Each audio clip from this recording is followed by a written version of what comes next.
Some time wait for right time, समय आने पर दूंगा जवाब। ये दोस्तों देख लेते हैं, पहला क्वेश्चन हमने लिख रखा है, दुनिया का छत किसे कहा जाता है।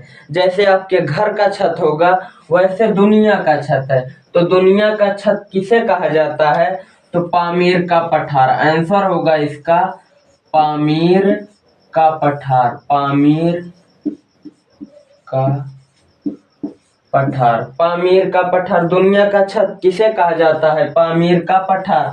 और दूसरा नंबर गाइस हमने क्वेश्चन लिख रखा है, भारत का आइंस्टीन किसे कहा जाता है।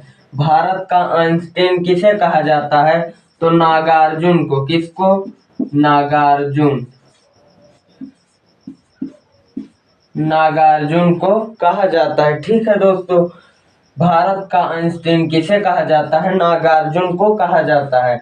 तीसरा नंबर हमने क्वेश्चन लिख रखा है, जन्मेजय का नाग यज्ञ किस विधा की रचना है। दोस्तों जैसा कि आप सबको मालूम होगा कि ये हिंदी की किताब से लिया गया है ये क्वेश्चन, कि जन्मेजय का नाग यज्ञ किस विधा की रचना है, तो नाटक विधा की।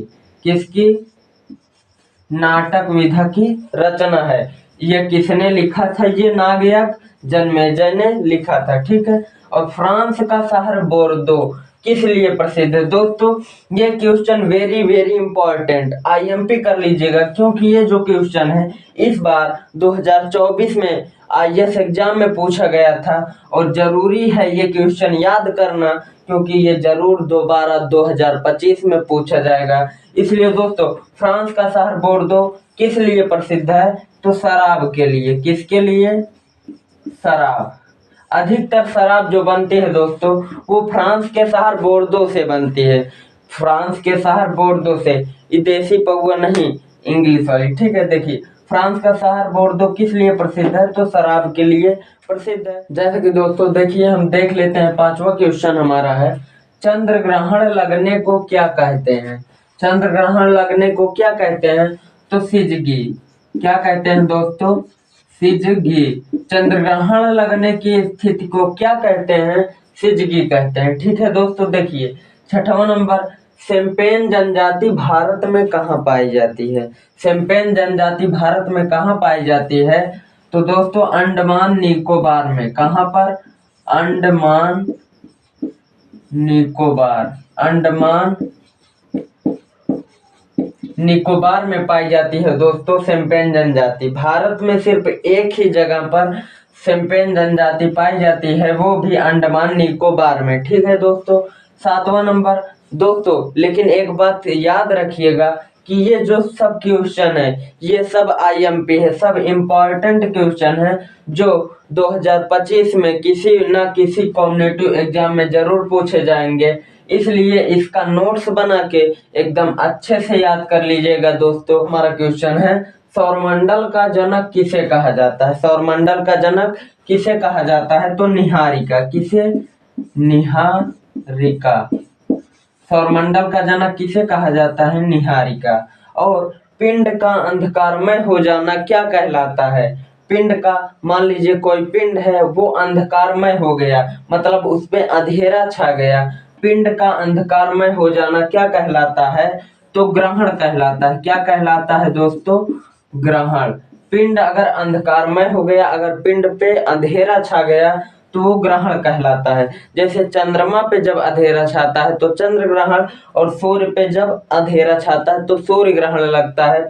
उसी प्रकार से अगर किसी भी ग्रह पर अंधकारमय हो गया, अंधेरा छा गया, तो क्या हो जाता है, उस पे ग्रहण लग जाता है। अब कौन सा ग्रहण, ये आप समझिए। दोस्तों देख लेते हैं हमारा नौवां क्वेश्चन जो है, जनसंख्या रोक मतलब जनसंख्या नियंत्रण के लिए सरकार ने कितने नियम लगाए थे।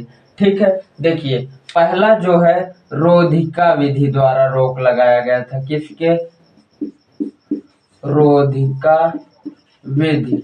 दोस्तों अगर आपको ये ना समझ में आ रहा हो कि रोधिका विधि क्या है, ये कैसा था, तो आप मेरे चैनल पेज पर जाके देख सकते हैं, मैंने इसकी एक अलग से वीडियो बना दी है जिसमें इसके बारे में पूरा विवरण चर्चित किया है हमने।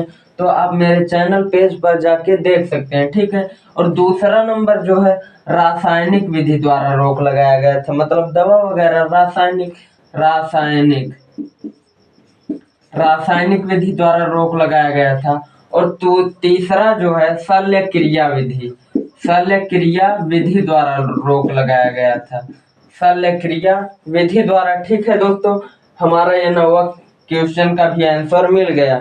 आप इसको कॉपी में नोट करते जाइएगा, नोट्स बना के एकदम अच्छे से याद कर लीजिएगा दोस्तों, ताकि आपको इन सरोज स्मृति किसकी रचना है। तो सरोज स्मृति जो है, ये सूर्यकांत त्रिपाठी जी की रचना है, सूर्यकांत त्रिपाठी निराला, सूर्यकांत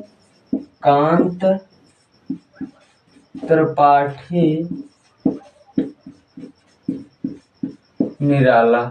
ये जो सरोज स्मृति रचना है, ये सूर्यकांत त्रिपाठी जी की रचना है।